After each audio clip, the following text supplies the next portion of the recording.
Hi everyone, this is from CBS academy. இன்னைக்கு நம்ம Dinamani news பேப்பரில் இருக்கக்கூடிய கரண்ட் அஃபேர்ஸ் பார்க்கலாம். மகாவீரர் ஜெயந்தி, ஆளுநர் ஆர்லேக்கர் வாழ்த்து. ஸோ இந்த டாபிக் பார்த்தீங்க அப்படின்னா group 1 mains prelims syllabus unit 3 ஹிஸ்டரியில் வந்து கவர் ஆகும். ஸோ நமக்கு கிமு 6ஆம் 5ஆம் நூற்றாண்டில் பார்த்தீங்க அப்படின்னா அந்த டைமில் வந்து பிராமணர்கள் தான் அதிக அளவில் வந்து முன்னிலையில் இருந்திருப்பாங்க. ஸோ ஆரியர்கள் இங்கே வந்ததுக்கப்புறம் பிராமண மதம் வந்து தோற்றுவிக்கப்பட்டிருக்கு. இவங்க பார்த்தீங்கன்னா அதிக அளவில் அந்த சாக்ரிஃபைஸ், பூஜைகள், இந்த மாதிரி விஷயங்களுக்கு வந்து முன்னிலை கொடுத்ததுனால மக்கள் வந்து இதன் மூலமாக பார்த்தீங்க அப்படின்னா அதிக அளவில் வந்து துன்புறுத்தப்பட்டிருப்பாங்க. ஏன்னா மெட்டீரியல் ரிசோர்ஸஸ் யாருக்கிட்ட அதிகமாக இருக்கோ அவங்களால மட்டும்தான் என்ன பண்ணிங்கன்னா அந்த கடவுள்களுக்கு சாக்ரிஃபைஸ் எல்லாம் பண்ண முடியும். ஸோ அதற்கு மாற்றாக பார்த்தீங்கன்னா அந்த டைம்ல நிறைய துறவிகள் வந்து நிறைய மதங்களை வந்து தோற்றுவிக்கப்பட்டிருப்பார்கள். அதுல முக்கியமானதாக பார்த்தீங்க அப்படின்னா புத்திசம் மற்றும் ஜெயினிசம். ஸோ புத்திசத்தை பார்த்தீங்க அப்படின்னா புத்தா வந்து தோற்றுவிக்கப்பட்டிருப்பார். ஜெயினிசத்துல பார்த்தீங்கன்னா ஜெயினிசத்தில் இருக்கக்கூடிய அந்த மத துறவிகள் வந்து தீர்த்தங்கரர்கள் அப்படின்னு அழைக்கப்படுவாங்க. இதுல 1வது தீர்த்தங்கரர் யார் அப்படின்னா ரிஷபதேவா. ஸோ 23வது தீர்த்தங்கரர் பார்த்தீங்கன்னா பர்சவநாகம். ஸோ இதுல 24வது மற்றும் கடைசி தீர்த்தங்கரா பார்த்தீங்க அப்படின்னா மகாவீரர். ஸோ இவர் வந்து மகாவீரர் பார்த்தீங்க அப்படின்னா ஒரு சத்திரியா ஃபேமிலியில வந்து பிறந்திருப்பாரு. பீகார்ல இருக்கக்கூடிய குண்டகிராமம் அப்படிங்கிற இடத்துல.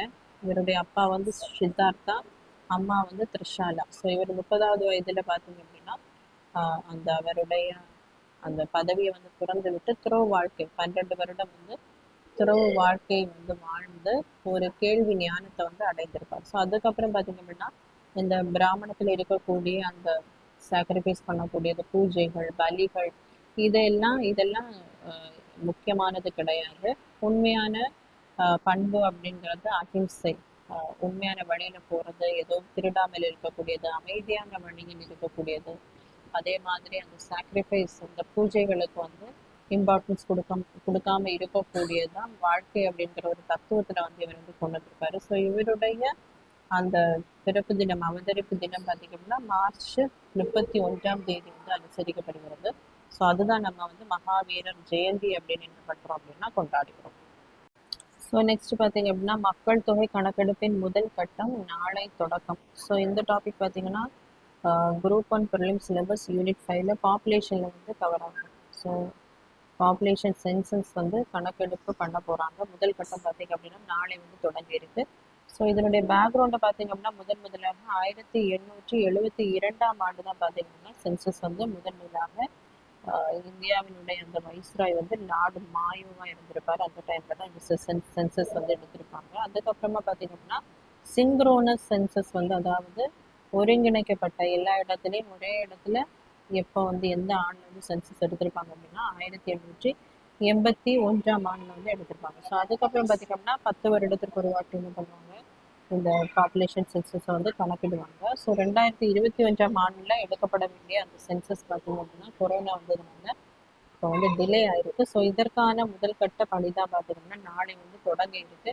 இதில் 33 கேள்விகள் வந்து கேட்பாங்க.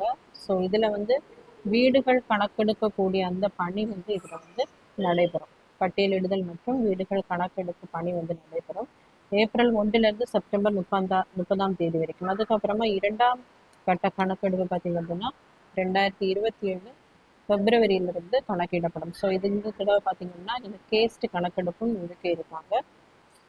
இதுதான் முதலாக உருவாக்கப்பட்ட டிஜிட்டல் கணக்கெடுப்பு. ஸோ என்ன பண்ணலாம்னா தாமாகவே வந்து மக்கள் வந்து ஆன்லைன்லேயே அவங்களுடைய விவரங்களை வந்து பதிவு பண்ணலாம். 16 லாங்குவேஜ்ல வந்து இது கொடுக்கப்பட்டிருக்கு. ஸோ எதுக்காக இந்த சென்சஸ் எடுக்கிறாங்க அப்படின்னா மக்கள் தொகை எவ்வளோ இருக்கு, அதுல டெமோகிராஃபிக் எவ்வளோ இருக்காங்க, எவ்வளோ பேர் லிட்ரஸியாக இருக்காங்க, ஸோ மைக்ரேஷன், ஏஜ், ஜெண்டர், இதையெல்லாம் கேல்குலேட் பண்ணி அவங்களுக்கான அந்த பாலிசி மேக்கிங், அட்மினிஸ்ட்ரேஷன் இதெல்லாம் கொண்டு வரதுக்காக தான் இந்த பாப்புலேஷன் சென்சஸ் வந்து எடுக்கிறாங்க. அதே மாதிரி தொகுதி வரையறையும் இதில் பண்ணுவாங்க. டீலிமிட்டேஷன் ஆஃப் கான்ஸ்டிடியூஷன்ஸும் இந்த பாப்புலேஷன் சென்சஸ் பேசிஸில் பண்ணுவாங்க. ஸோ இது எந்த சட்டத்தின் அடிப்படையில் வந்து இந்த சென்சஸ் வந்து எடுக்கப்படுது அப்படின்னா சென்சஸ் ஆக்ட் 1948.